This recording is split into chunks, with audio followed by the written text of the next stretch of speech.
Então, gente, eu me chamo Lara Xavier. Eu vou falar um pouquinho sobre observabilidade em Kubernetes. Vou trazer uma abordagem mais centrada para a criação de SLIs, mas não tanto voltada à aplicação, e sim para a infraestrutura. Então, só me apresentando um pouquinho, eu sou DevOps, sou especialista em observabilidade lá na JLCP. Atualmente, eu moro na Ilha de Paulo Afonso. Para quem não sabe, é onde se situa a maior companhia hidrelétrica do Nordeste e a quarta maior do Brasil.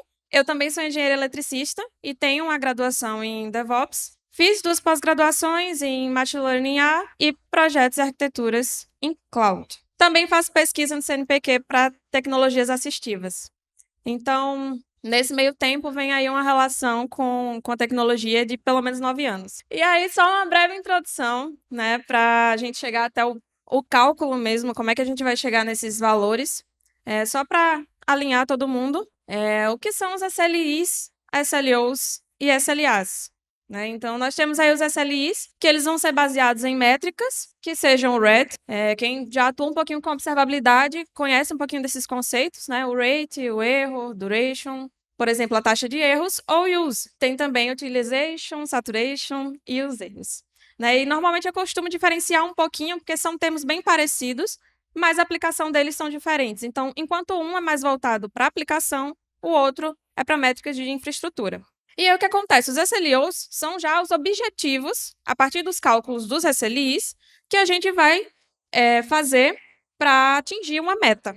E os SLAs são os acordos formais para o tratamento desses problemas. Alguns exemplos do dia a dia para fazer esses cálculos, utilizando essas métricas. Então, nós temos aí a disponibilidade, o tempo que esse serviço tem atuado, a latência, o tempo de resposta das requisições, taxa de erros, porcentagem de requisições que falham, por exemplo, e o throughput, que seria o número de requisições processadas por unidade de tempo. E aqui eu trouxe alguns exemplos para vocês de como é que fica mais ou menos isso. Então, por exemplo, tem as métricas, né? A primeira métrica seria aí tá buscando aqui o HTTP request total, fazendo uma soma e utilizando o rate. O que é que eu estou calculando com isso? Disponibilidade, número de requisições bem-sucedidas sobre o número de requisições totais. E aí eu consigo definir uma meta de 99,9% de disponibilidade mensal.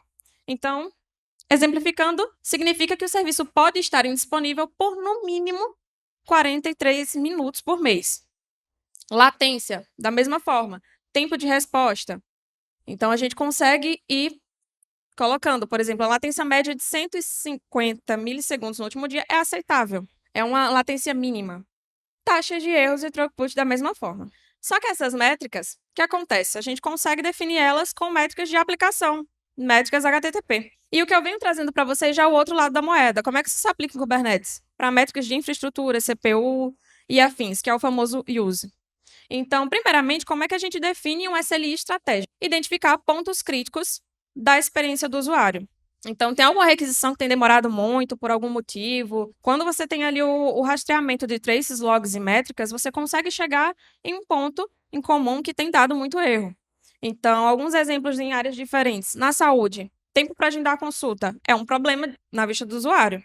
O que é que está acontecendo para o carregamento desses resultados, desses dados, desse formulário ter demorado tanto? Financeiro, tempo para realizar uma transação, disponibilidade do aplicativo, compras, tempo para finalizar uma compra. Então, identificando os pontos de melhoria, a gente vai escolher as métricas.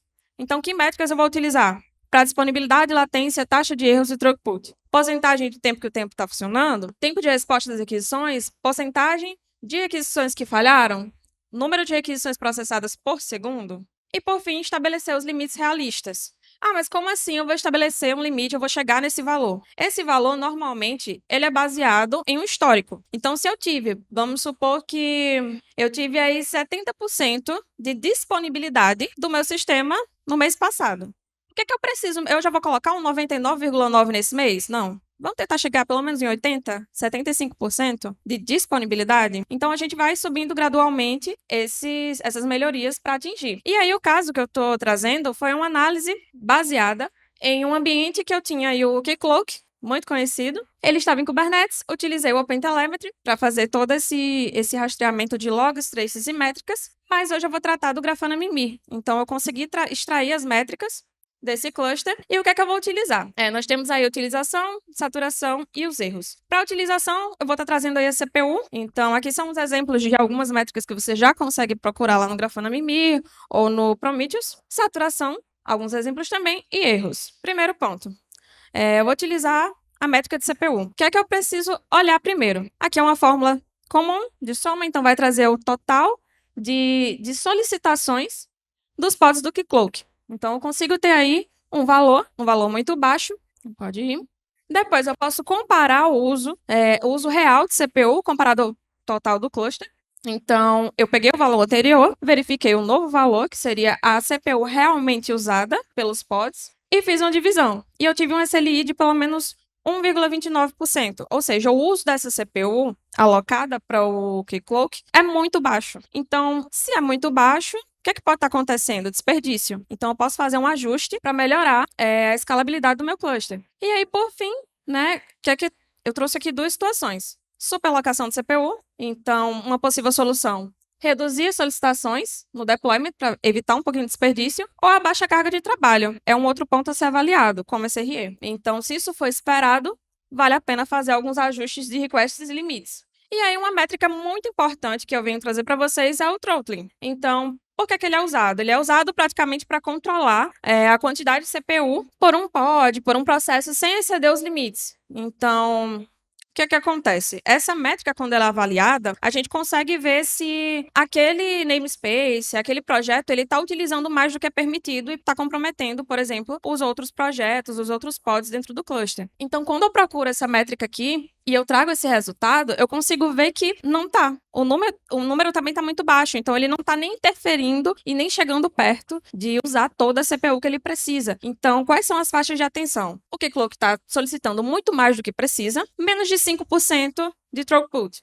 De throttling. Normal, não tem nenhum impacto. Entre 5% e 20% já pode ter alguns pods aí sofrendo um pouquinho de desgaste, e acima de 20% é um problema sério, pode causar degradação. Então, a gente consegue já ajustar os SLOs. Então, assim, acima de 50% é uma eficiência aceitável. Abaixo de 20%, eu tenho aí um possível desperdício de recursos. E aí tem o outro lado, né? Ele não está consumindo. Ok. E se ele aumentar? Se ele aumentar a ponto de impactar o restante. Se for acima de 5%, a gente pode fazer um aumento, né, de limite CPU, reduzir um pouquinho os requests e analisar se o Keycloak pode estar precisando aí de mais réplicas. Então, qual a conclusão desse case? O Keycloak tem solicitado mais CPU do que precisa, não há throttling significativo, então os pods eles não estão sendo limitados e não estão interferindo na performance do restante, e tem um SLI muito baixo. Então, assim, tem um grande desperdício de CPU. Então, vocês conseguem observar que uma simples métrica pode trazer aí economia, né? Pode trazer um ambiente mais performático, porque de repente tem um outro projeto que está precisando e você consegue realocar. É um problema também que você consegue ver pelos logs. Então, trazendo aqui o cálculo de SLI, nós tivemos algumas etapas para chegar nesse final. Então, o que é que eu vou fazer agora para calcular o SLI dos meus projetos? Eu vou utilizar o uso de CPU real sobre a solicitada, que eu vou ter mais ou menos uma média de quanto eu estou utilizando. Então, se o SLI for aproximadamente 1, os pods eles estão usando aproximadamente o que pediram. Tá tudo certo. Se for maior que 1, vai estar subestimando. E se for menor que 1, ele está pedindo mais CPU do que realmente precisa. Então, tendo esse histórico e esses valores, a gente consegue ir chegando em algumas interpretações que já vinham desde o início, então a gente acaba concluindo com os fatos e também consegue calcular esse SLI e o SLO para o restante do ambiente. Então, depois disso é só acompanhar. Qualquer dúvida sobre métricas, logs e traces que eu possa ajudar, estou deixando meu LinkedIn, fico disponível aqui também no evento. Desculpa pela pressa e muito obrigada pela atenção.